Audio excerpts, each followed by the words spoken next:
हर ब्राह्मण समाज का मानने वाला आरएसएस का मेंबर नहीं होता, और आरएसएस के मेंबर्स जो होते हैं वो गंदे घिनौने काम करते हैं। हर ब्राह्मण समाज का, ब्राह्मण धर्म का मानने वाला व्यक्ति भी आरएसएस के लोगों जैसा बुरा नहीं होता। उसी प्रकार से हर यहूदी ज़ायनिस्ट जैसा बुरा नहीं होता। तो ये बात हमेशा ध्यान में रखनी।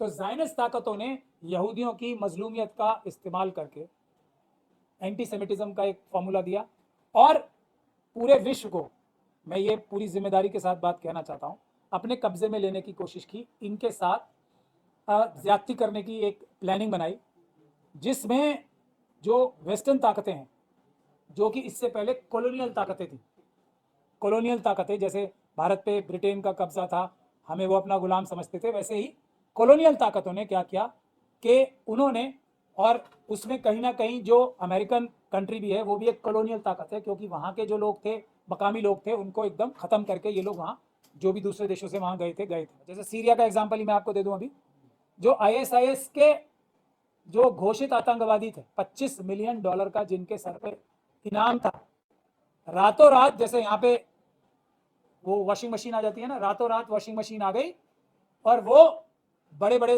लोगों के साथ जाके बड़े बड़े देश के राष्ट्राध्यक्षों के साथ हाथ मिलाना शुरू कर दिया, सीरिया के जो अभी राष्ट्र हेड है। तो अब वो आतंकवादी नहीं रहे एक ही रात में, तो बाकी सब जो उनसे हाथ नहीं मिलाएंगे वो आतंकवादी। तो जो एलिगेशंस लगती थी कि ये ISIS हो, अलकायदा हो, ये जितने भी इस तरीके के आतंकवादी संगठन, ये CIA और मोसाद द्वारा ही स्पॉन्सर्ड होते हैं, उनको भी बल मिला सीरिया से। तो एकदम डायरेक्ट सबूत लोग कहते हैं कि आ गए। तो अगर आज की तारीख में ईरान अगर हारता है, मैं ये कहूँगा अभी तक जो भी हुआ है उसमें कोई, मैं ये नहीं कहूँगा कि ईरान की बहुत बड़ी कोई जीत हो गई है, हालांकि उन्होंने बहुत मुश्किल और बहुत इम्पॉसिबल काम अभी तक किया है, लेकिन जीत हो गई है ऐसा मैं नहीं कहूँगा। आने वाला टाइम क्या अनफोल्ड करेगा ये कोई नहीं जानता। तो इसीलिए पूरी दुनिया को, सभी देशों को फिलिस्तीन के साथ और ईरान के साथ खड़े रहना चाहिए। इसलिए मैंने आप लोगों को तकलीफ दी है। कुछ लोग एकदम एक तरफ हैं, कुछ लोग एकदम दूसरी तरफ हैं। ऐसे में एक दोनों तरफ का पर्सपेक्टिव देने के लिए जो एक नज़रिया होना चाहिए, मैंने ये सोचा कि मैं, जो कुछ लोग मुझे भी देखते हैं या मुझे फॉलो करते हैं या किसी ईमान वाले अम्बेडकरवादी की भी बात इस विषय पे सुनना चाहते हैं, उनके सामने भी मैं अपना नज़रिया और एक और अलग तरह का नज़रिया जो है वो रख पाऊँ। इसमें एक चीज़ जो मैं कहना चाहता हूँ वो ये है कि दूसरे विश्व युद्ध के बाद जो वर्ल्ड ऑर्डर बना, उसके बाद जो पिक्चर, मैं आपको पूरी कोई लंबी कहानी नहीं बताना चाहता हूँ, बल्कि मेन पॉइंट, जो बुनियादी बातें हैं वो बताना चाहता हूँ। मेन जो दुनिया का सिस्टम और निज़ाम बना वो ये बना, जैसे हम कोई UNO को एक पंचायत की तरह से ले लें, और एक मिनट रुक जाना, ये जो भी बोल रहा है उसको बोलो पीछे हो जाए। UN को एक पंचायत की तरह ले लें, जिसमें सारे, हर एक घर से एक मेंबर होगा और 15 पंच चुने जाएंगे। उन 15 में से 5 पंच ऐसे होंगे जो बाकी सारे घर उस गांव के एक तरफ हो जाएं और ये बोलें कि नहीं, सूरज जो है ईस्ट से, पूरब से निकलता है, ये कहना है, और अभी दिन है, दिन के समय वो बोलें दिन है, और वो सब सारे घर के लोग उस गांव के, हमें आपको UN का स्ट्रक्चर बता रहा हूँ, ये बोलें कि इस वक्त दिन है, और दिन के समय ये बोलें दिन है, तो इन 5 सदस्यों में से, 5 घर के लोगों में से ये भी बोल सकता है कोई कि इस वक्त दिन नहीं है, रात है, और सब लोगों को माननी पड़ेगी। ये हमारे विश्व का निज़ाम है, ये समझना चाहिए। तो 5 यूएन में ऐसे मेंबर्स हैं, सिक्योरिटी काउंसिल में परमानेंट मेंबर्स ऐसे हैं जो सारे के सारे विश्व के सारे देश, और सारे देश सबको बराबर माना गया है यूएन चार्टर के हिसाब से कि कोई भी देश उसका मेंबर है तो वो बराबर की एक वोट रखता है। बाबा साहब का एक वोट याद है सबको, आपको। लेकिन ये 5 लोग ऐसे हैं, 5 देश ऐसे हैं जो अगर ये कहेंगे दिन तो दिन, रात तो रात, बाकी सब एक तरफ भी हो जाए तब भी उनकी मानी नहीं जाएगी। ये एक सिस्टम। दूसरा, ये इनके पास ताकत आई क्यों? क्योंकि सबके पास न्यूक्लियर वेपन्स हैं, एटॉमिक बम हैं इन 5 लोगों के पास। क्या कि हम इतनी ताकत रखते हैं कि हम किसी को भी मार पीट के चुप कर सकते हैं, हम पूरी दुनिया को ख़त्म कर सकते हैं। इसीलिए हम सही बोलें या गलत, हमारी बात मानी जाएगी। ये सिस्टम है। अब ये हो गई एक बात। दूसरी बात, ये कुछ और देशों ने भी, और ये जाहिर बात है जब ऐसा सिस्टम हो जाएगा कि जो जिसके पास एक खास किस्म की पेंसिल या पेन आ जाएगा या परमाणु बम आ जाएगा, तो उसको ये 5 देश भी अपनी बात कान पकड़ के जबरदस्ती मार पीट के नहीं मनवा पाएंगे। ऐसे कौन कौन से देश हुए? वो देश हुए भारत, भारत के बाद पाकिस्तान और उत्तर कोरिया। साउथ अमेरिका भी था, लेकिन उसने बाद में अपने ये एटॉमिक वेपन्स बाद में वापस कर दिए। अब चलिए, ये तो हो गई एक बात। गांव में, अगर पूरे गांव में 200 से ज़्यादा घर हैं, उसमें से 15 जो है पंच चुने जाते हैं, 10 पंच जो हैं, 10 घर वालों जो होते हैं, उन परिवारों में से एक एक व्यक्ति तो चुना जाता है हर समय के बाद, लेकिन 5 लोग हमेशा के लिए रहते हैं। ऐसे सिस्टम में जो ये 5 लोग हैं, इनकी क्या जिम्मेदारी होनी चाहिए?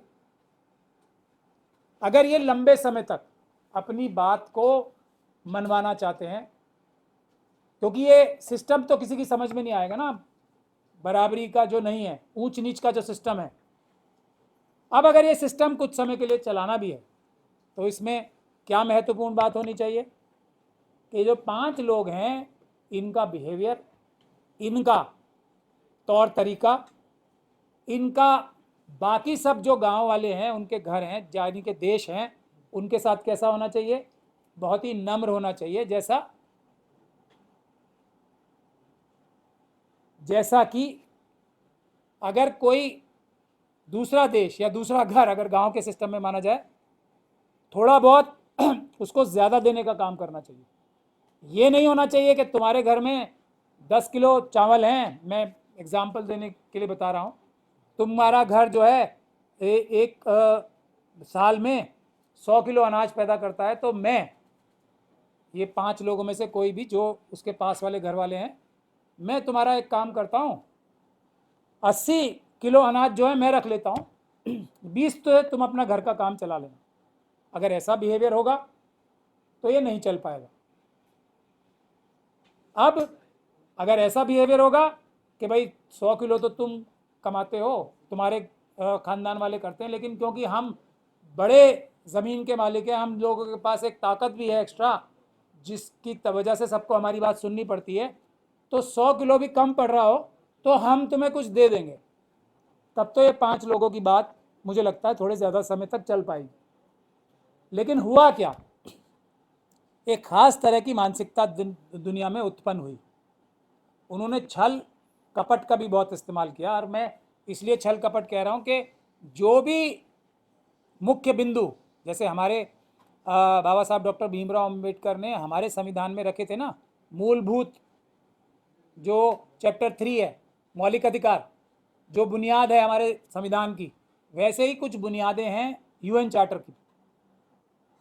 तो कुछ ताकतों ने, जिसमें एक महत्वपूर्ण ताकत वो है जो ज़ायनिस्ट ताकतें जिसे हम कहते हैं, उन्होंने जो यहूदी लोग थे जिनके साथ कुछ अत्याचार हुए दूसरे विश्व युद्ध में, उसकी वजह के बारे में कई कई विचार हैं लोगों के, लेकिन मैं अभी उसमें नहीं जाऊंगा।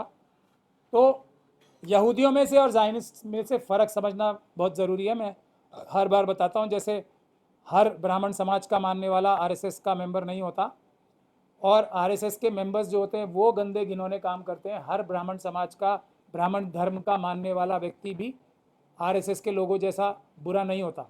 उसी प्रकार से हर यहूदी ज़ायनिस्ट जैसा बुरा नहीं होता। तो ये बात हमेशा ध्यान में रखनी। तो ज़ायनिस्ट ताकतों ने यहूदियों की मजलूमियत का इस्तेमाल करके एंटी सेमिटिज़म का एक फॉर्मूला दिया, और पूरे विश्व को, मैं ये पूरी जिम्मेदारी के साथ बात कहना चाहता हूँ, अपने कब्जे में लेने की कोशिश की। इनके साथ ज़्यादती करने की एक प्लानिंग बनाई, जिसमें जो वेस्टर्न ताकतें हैं, जो कि इससे पहले कॉलोनियल ताकतें थी, कॉलोनियल ताकतें, जैसे भारत पे ब्रिटेन का कब्जा था, हमें वो अपना गुलाम समझते थे, वैसे ही कॉलोनियल ताकतों ने क्या किया कि उन्होंने, और उसमें कहीं ना कहीं जो अमेरिकन कंट्री भी है वो भी एक कॉलोनियल ताकत है, क्योंकि वहाँ के जो लोग थे, मकामी लोग थे, उनको एकदम ख़त्म करके ये लोग वहाँ, जो भी दूसरे देशों से वहाँ गए थे। तो इन सब लोगों ने क्या किया कि जितने भी कमज़ोर देश थे, मतलब वो जो 150 परिवार या 200 परिवार थे, उनके यहाँ यूएन का, जो यूएन बना था सबको बराबर की ताकत देने के लिए, सबको बराबर का अधिकार देने का, उसका प्रयोग करके, और अपनी वीटो पावर का प्रयोग करके, और अपनी ताकत का प्रयोग करके, डंडे का प्रयोग करके, बाकी सारे देशों में, कुछ में तो डायरेक्टली और कुछ में इनडायरेक्टली, अपना वर्चस्व बनाना शुरू कर दिया, और वहाँ की जनता के साथ ज्यादती करनी उसी प्रकार से शुरू कर दी जैसे कॉलोनियल समय में होती थी, सिर्फ तरीका बदल दिया। तब डायरेक्ट तलवार से और बंदूक से था, और अब कलम से शुरू कर दिया उस काम को। तो इस बात का रिएक्शन तो होना ही था, दुनिया भर में हुआ। और उसका एक और प्रॉब्लम ये हुई कि पहले, और इसमें भारत के विषय में भी आऊँगा मैं, दो पोलर वर्ल्ड हो गया था, और जो तीसरा पोल था दुनिया का, नॉन अलाइन मूवमेंट, एक तरफ तो कम्युनिस्ट हो गए थे, जिन्हें ये कहा जाता था कि किसी के पास देश की सारी संपदाएं सब में बराबर बांटी जाएंगी, मतलब मोटा मोटा मैं बता रहा हूँ। और एक तरफ कैपिटलिस्ट हो गए, जिनका कहना यह था कि किसी भी तरीके से पैसा कमाओ, और कंपटीशन जो है वो बैलेंस लाएगा संपदा को बराबर बांटने में। तो मोटा मोटा ये था भारत का, ये दो गुट बन गए, एक तरफ जो यूएसएसआर हो गया, और एक तरफ अमेरिकन लेड हो गया, मतलब दो ग्रुप बन गए। तीसरा जो सबसे महत्वपूर्ण काम जिसका होना चाहिए था, उसकी लीडरशिप भारत ने की, लेकिन अनफॉर्चुनेटली नॉन अलाइन मूवमेंट जो है कमज़ोर होता गया, और उसी की वजह से दुनिया में प्रॉब्लम आई। अमेरिका ने अल्टीमेटली यूएसएसआर को भी दबा लिया, और यूनिपोलर वर्ल्ड एक बन गया। लेकिन पिछले 70 सालों में ये देखने को भी आया, मिडिल ईस्ट में ख़ास तौर पे, और बाकी सब दुनिया के हिस्सों में भी बहुत ज़्यादा जुल्म और ज़्यादती हुई। हर जगह अमेरिकन्स ने और वेस्टर्न पावर्स ने, अमेरिकन्स नहीं बोलूँगा, ज़ायनिस्ट ताकतों के एजेंडा पे चल के, ज़ायनिस्ट ताकतें मतलब लूट मार करने वाले लोग, एजेंडा पे चल के, सबसे पहले आप लोगों ने देखा नॉर्थ कोरिया, साउथ कोरिया का युद्ध, कोरियन वॉर हुई, वियतनाम वॉर, वहाँ भी अमेरिकन जाके वहाँ में लूटामारी करना चाहते थे। उसके बाद जो उससे पहले भी इजिप्ट में अनवर सादात। तो जो भी विश्व के ऐसी जगहें थी जहाँ पे तेल था या दूसरे महत्वपूर्ण क्षेत्र थे, वहाँ पे अमेरिकन ने, हर सरकार ये चाही, वेस्टर्न ताकतों ने, कैपिटलिस्ट ने ये चाही, ज़ायनिस्ट ताकतों ने ये चाही कि हर जगह सरकार उनके मन मुताबिक बने, और वहाँ से 80% फ़ायदा वो उठाएं और 20% फ़ायदा लोगों के लिए छोड़ दें। तो इसके लिए जैसे जैसे समय आगे बढ़ता गया, तो अमेरिकन्स ने अफ़गानिस्तान से पहले इराक, झूठ बोल के वेपन्स ऑफ मास डिस्ट्रक्शन बोले गए कि इराक के ऊपर क्यों हमला है, क्योंकि वहाँ पे वेपन्स ऑफ मास डिस्ट्रक्शन है, नहीं निकले। फिर उसके बाद अफ़गानिस्तान, लिबिया, सभी कंट्रीज़ एक तरीके से, पूरी तरीके से चुंगल में कैपिटलिस्ट और ज़ायनिस्ट कंट्रीज़ ने ले ली।